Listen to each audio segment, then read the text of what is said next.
శివని సౌందర్యతో చూసిన రేణుక వాళ్ళిద్దర్నీ కలిపి నోటికొచ్చినట్టు మాట్లాడుతుంది. కోపం పట్టలేని సౌందర్య ఆమెని కింద పడేసింది. సౌందర్య క్షమాపణ చెప్తే కాని లోపలికి రానని అక్కడ సీన్ క్రియేట్ చేస్తుంది రేణుకాదేవి. ఆ అమ్మాయి ఎంత పొగరుగా మాట్లాడుతుందో విన్నారా? ఇది శివ అసలు రూపం. అతను ఈ అమ్మాయిని మనల్ని అవమానించడానికి కావాలని తీసుకొచ్చాడు. అతని బుద్ధే అంతా అని శ్రవణ్ వైపు తిరిగి, ఏమండి, ఇక్కడ చుట్టుపక్కల ఉన్న వాళ్ళంతా మన వాళ్లే, త్వరగా వాళ్ళని పిలిపించండి, వాళ్లే ఈ అమ్మాయికి తగిన శాస్తి చేస్తారు అని కోపంగా చెప్పింది రేణుకాదేవి. ఓకే, నేనిప్పుడే అందర్నీ తీసుకొనొస్తాను అని శ్రవణ్ కోపంతో ఊగిపోతూ అక్కడి నుంచి వెళ్తుంటే సురభి అతన్ని ఆపి రేణుకాదేవి వైపు కోపంగా చూస్తూ, అమ్మా, అనవసరంగా సీన్ క్రియేట్ చేయకు. ఆ అమ్మాయికి శివతో ఉన్న రిలేషన్ ఏంటో నీకు తెలీదు. అయినా నోటికొచ్చినట్లు మాట్లాడితే ఎవరు మాత్రం పడతారు అని అడిగింది. సౌందర్యతో శివకి ఎలాంటి సంబంధం లేదని సురభి నమ్మకం. అది కూడా పక్కన పెడితే రేణుకాదేవి అన్న మాటలు ఆమె కూడా విన్నది. సౌందర్య ప్లేస్లో తనున్నా సరే అలానే చేసుండేది. నువ్వో పిచ్చి మొహందానివి, నీకేం తెలీదు. వాళ్ళిద్దరూ కపులని క్లియర్గా తెలుస్తున్నా నువ్వింకా వాడిని ఎలా నమ్ముతున్నావో నాకర్థం కావట్లేదు అని అసహనంగా అంది రేణుకాదేవి. నీ నోటి నుంచి ఇంకొక్క మాటొచ్చినా ఆ నాలుకని కోసేస్తాను అని అంది సౌందర్య. అప్పుడే వర్మ, శర్మ ముందుకు వచ్చి వాళ్ళు కూడా కోపంగా చూడటం స్టార్ట్ చేశారు. వాళ్ళ చూపులకే రేణుకాదేవి గుండెల్లో రైళ్లు పరిగెడతాయి. శివ, నువ్వు బాడీగార్డ్స్ ని కూడా పెట్టుకున్నావా? ఇప్పుడు కాదులే, లోపలికొస్తావు కదా, అప్పుడు చెప్తా నీ సంగతి అని కోపంగా చెప్పి సురభి చేయి పట్టుకుని పైకి లేచి వడివడిగా లోపలికి వెళ్లిపోయింది రేణుకాదేవి. శ్రవణ్ కూడా లోపలికి వెళ్తూ శివ ఎదురుగా ఆగి, నేను నిన్ను తప్పుగా అర్థం చేసుకున్నాను. నువ్వు నిజంగా మా ఫ్యామిలీలో ఉండటానికి అర్హుడివి కావు అని అనేసి వెళ్లిపోయాడు. సౌందర్యకి ఎంతకీ కోపం తగ్గట్లేదు. మరోవైపు శివమొహంలో అసలు ఎలాంటి ఎక్స్ప్రెషన్ లేదు. అతను అలా ఎలా ఉన్నాడో సౌందర్యకి అర్థం కావట్లేదు. అసలు నువ్వు మనిషివేనా? ఎలా భరిస్తున్నావు వాళ్ళని? నాకే పిచ్చ కోపం వస్తుంది. నువ్వు అసలు వాళ్ళతో ఎందుకుంటున్నావు? నీ ప్లేస్లో నేను కాని ఉండుంటేనా ఈ పాటికి వాళ్ళ ఫ్యామిలీ చిన్న భిన్నం అయిపోయి ఉండేది అని పళ్ళు కొరుకుతూ అంది సౌందర్య. నేను మా అత్తయ్య మామయ్యలతో ఉండటం లేదు అని కూల్గా చెప్పాడు Shiva. What, are you crazy అని నమ్మశక్యం కాక అడిగింది సౌందర్య. అతను నిజంగా అలా ఎందుకుంటున్నాడో సౌందర్యకి అర్థం కావడం లేదు. ఒకరి మీద ఆధారపడే పరిస్థితి అతనికి లేదు. శివ ఈజ్ వెరీ టాలెంటెడ్, అయినా ఎందుకు వాళ్ళని భరిస్తున్నాడు అని అనుకుంది సౌందర్య. నీకు చెప్పినా అర్థం కాదులే అని ఆమె మనసును చదివినట్టు సమాధానం చెప్పేసి అక్కడి నుంచి ముందుకు నడిచాడు శివ. వాళ్ళు నిన్ను ఇంత దారుణంగా ట్రీట్ చేస్తున్నా సరే నువ్వింకా వాళ్లతోనే ఆ ఇంట్లోనే ఉండాలనుకుంటున్నావా అని అరుస్తూ అడిగింది సౌందర్య. నేను వాళ్ళతో ఉండడం లేదని నీకు ఆల్రెడీ చెప్పాగా అని అనేసి లోపలికి వెళ్లిపోయాడు శివ. అతను వెళ్లిపోయిన వైపే చూస్తూ, వాళ్ళ ఫ్యామిలీ శివని అలా ట్రీట్ చేస్తున్నా అతను వాళ్లతోనే ఎందుకుంటున్నాడంటారు చెప్పండి అని వర్మ, శర్మలని అడిగింది సౌందర్య. వాళ్ళిద్దరూ ఒకరి మొహాలొకరు చూసుకుని ఏం చెప్పాలో తెలియక సైలెంట్ గా ఉన్నారు. సురభి కూడా అతని గురించి పట్టించుకోవటం లేదు. ఇంకా చెప్పాలంటే శివ ఏ అమ్మాయితో ఉన్నా కూడా తనకి ఫరక్ పడదన్నట్లుగా ఉంది తన బిహేవియర్. అయినా కూడా శివ తన వెనుక ఎందుకు పడుతున్నాడు అని అడిగింది సౌందర్య. వర్మ, శర్మ ఆమెని అయోమయంగా చూస్తూ, శివ మిమ్మల్ని పట్టించుకోవడం లేదు కదా, మరి మీరెందుకు అతని వెంట పడుతున్నారు? అతను అలా ఉంటే మీకెందుకు కోపం వస్తుంది అని అడిగారు. అతను అన్ని అవమానాలను భరిస్తున్నాడంటే సురభిని ఎంతగా ప్రేమిస్తూ ఉంటాడు అని జలసీగా అంటూ కోపాన్ని అణచుకోవడానికి పెదవులు కొరుక్కుంది సౌందర్య. లోపలికి వెళ్లిన శివ సైలెంట్ గా వెళ్లి సురభి పక్కనే కూర్చున్నాడు. శివని చూడటంతోనే, శివ, ఎవరా అమ్మాయి? తను నీకేమవుతుంది అని అడిగింది సురభి. నేను నీకు ఆల్రెడీ చెప్పాను కదా, సౌందర్య అని. తను. నాకు ఆ అమ్మాయితో ఎలాంటి సంబంధం లేదు అని నిజాయితీగా చెప్పాడు శివ. సురభి షాక్ అయ్యి, వాట్? సౌందర్యనా? అంటే ఆ లాల్ ఫ్యామిలీకి చెందిన అమ్మాయా? తనని చాలా గారాబంగా పెంచారని, చాలా కోపం ఎక్కువని విన్నాను. ఈ మొత్తం సిటీలోనే తనతో పెట్టుకునే ధైర్యం ఎవ్వరూ చేయరు. మరి తనని అమ్మ అన్ని మాటలంటున్నా ఎలా భరించింది అని అనుమానంగా అడిగింది. నాకు తెలీదు అని చెప్పాడు శివ. బాగా గొప్పింటికి చెందిన అబ్బాయి సౌందర్యని పెళ్లి చేసుకోవాలని అనుకుని తనని అదే అడగడానికి వెళ్తే సౌందర్య బాడీగార్డ్స్ అతన్ని చితక్కొట్టి కాళ్ళు విరగ్గొట్టి పంపారు. అలా చేసినా ఆ అబ్బాయి ఫ్యామిలీ వాళ్ళు సౌందర్యని ఏమనే సాహసం చేయలేదు. ఎంతో మంది అమ్మాయిలకి ఆమె ఒక ఇన్స్పిరేషన్ అయితే అబ్బాయిలు ఆమె అంటే హడలు చేస్తారు. సురభి ఇదంతా ఆలోచించి, మరి ఆ అమ్మాయికి ఎందుకు నీ మీద అంత ఇంట్రెస్ట్? నీ చేత తన యాంటిక్ కంపెనీలో వర్క్ చేయించుకోవాలనుకుంటుందా? నువ్వు చేస్తావా అని అడిగింది. నేను చేయను అని నవ్వుతూ సురభి వైపు తిరిగి, నువ్వెందుకు ఇవన్నీ పట్టించుకుంటున్నావు అని అడిగాడు శివ. సురభికి ఏం చెప్పాలో అర్థం కాక పెదాలు కొరుక్కుంటూ, అమ్మా నాన్న నీతో ఇలా బిహేవ్ చేస్తున్నారు కదా, శిఖా ఫ్యామిలీ కూడా నిన్నింట్లో నుంచి బయటకి గెంటేయాలని అనుకుంటున్నారు. మరి నువ్వింకా ఈ ఫ్యామిలీలోనే ఉండాలని అనుకుంటున్నావా అని అడిగింది. సురభి వైపు సూటిగా చూస్తూ, నేను ఉండనా వద్దా నువ్వే చెప్పు అని అడిగాడు శివ. నేను అది అని చాలా ఇబ్బందిగా ఫీల్ అవుతూ శివ వైపు చూసింది సురభి.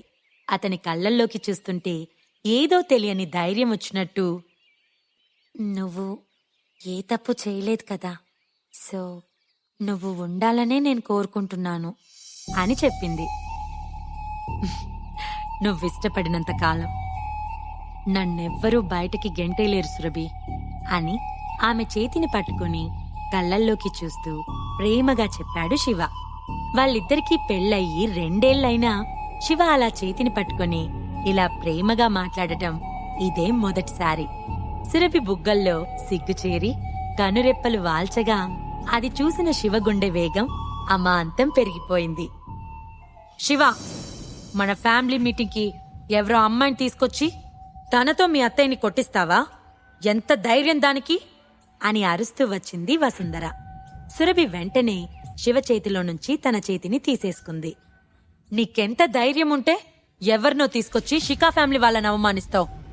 నిన్నివాళ మా కుటుంబం నుంచి బయటకి గెంటేయడం కాదు, ఆ అమ్మాయిని ఈ ఇంటి గేట్ బయట మోకాళ్ళ మీద కూర్చోబెట్టి మన ఫ్యామిలీ మొత్తానికి క్షమాపణ చెప్పేలా చేస్తాను అని ప్రగల్భాలు పలికింది వసుంధర.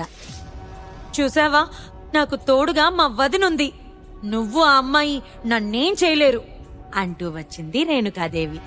వసుంధర గర్వంగా నవ్వుతూ, హా వదినా, ఇప్పుడు మీ ఐడెంటిటీనే వేరు. ఈ మ్యాటర్ సెటిల్ అయ్యాక సురభి మా ఇంటి పిల్ల అయిపోతుంది, తనని నేను బాగా చూసుకుంటాను అని చెప్పింది. మమ్మల్ని ఇంత బాగా చూసుకుంటున్నందుకు చాలా థ్యాంక్స్ వదినా అని ఇకిలిస్తూ చెప్పింది రేణుకాదేవి. మీరెంత త్వరగా వీడిని వదిలించుకుంటే మీకంత మంచిది అని చెప్పి శివ వైపు తిరిగి, శివ, ఈ డివోర్స్ డాక్యుమెంట్స్ మీద సైన్ చేయి. నువ్వు కాని దీనికి ఒప్పుకోలేదంటే నువ్వు మా డబ్బులో 1 రూపాయి కూడా ఖర్చు పెట్టడానికి వీల్లేదు అని చెప్పి ఒక డాక్యుమెంట్ ఎదురుగా ఉన్న టేబుల్ మీదకి విసిరింది వసుంధర. శివ దాని వైపు చూస్తుంటే వసుంధర రేణుక వైపు చూస్తూ, నేను మన సిటీలోనే బెస్ట్ లాయర్ని కలిసి ఈ అగ్రిమెంట్ చేయించాను. మన ఫ్యామిలీ కోసం, సురభి హ్యాపీనెస్ కోసం ఇదంతా అని మళ్లీ గర్వాలు పోయింది వసుంధర. చాలా థ్యాంక్స్. మీరు చేసిన మేలు మేమెప్పటికీ మర్చిపోలేము అని చెప్పాడు శ్రవణ్. హా వదినా, మీరు చాలా మంచి పని చేశారు. సురభి కోసం మేం మిమ్మల్ని ఇబ్బంది పెట్టాల్సొచ్చింది అని చెప్పింది రేణుకాదేవి. ఇట్స్ ఓకే, ఇదంతా నాకు చాలా మామూలు విషయం. నేనేం చేసినా వీడిని మన ఫ్యామిలీలో నుంచి బయటికి పంపించేయడానికే అని శివవైపు చూస్తూ చెప్పింది వసుంధర. లేకపోతే ఇప్పటిదాకా నా కొడుకులే నాకెదురు చెప్పింది లేదు. వీడికసలు ఏముందనంత పొగరు.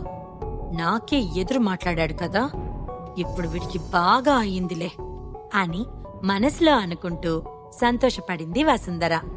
శివ ఆ డాక్యుమెంట్స్ ని చూసి చిన్నగా నవ్వుతూ తల అడ్డంగా ఊపాడు. వసుంధర గోలేంటో అతనికి బాగా తెలుసు. వసుంధర గారు, మీరన్ని విషయాలు మీ నెత్తినే వేసుకుంటారనుకుంటా అని అడిగాడు శివ. శిఖా ఫ్యామిలీలో ఒక మెంబర్గా నాకు ఆ రైట్ ఉంది.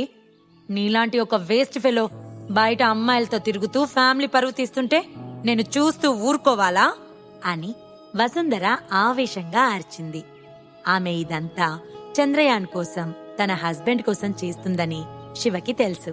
కాని సురభి గురించి కూడా ఆలోచించాలి కదా. తనకి ఇష్టమో లేదో కనుక్కోవాలి కదా. సురేందర్ గౌడిచ్చిన రిపోర్టు ప్రకారం శిఖా ఫ్యామిలీలో శ్రవణ్ పొజిషన్ ఎలానో అక్కడ మోహన్ లాల్ పరిస్థితి అదే అని శివ తెలుసుకున్నాడు. ఆయనకి పవర్ కూడా లేదు. చంద్రయాన్ తన ఫాదర్ మీద డిపెండ్ అయి ఉంటాడు అంతే. సో చంద్రయాన్ సురభిని ఇష్టపడ్డాడు కాబట్టి ఆ మ్యాచ్ సెట్ చేస్తే వసుంధర హస్బెండ్ కి బెనిఫిట్ అవుతుంది. అందుకే ఇదంతా చేస్తోందని గుర్తు చేసుకున్న శివ చిన్నగా నవ్వుతూ చూస్తూ ఉన్నాడు.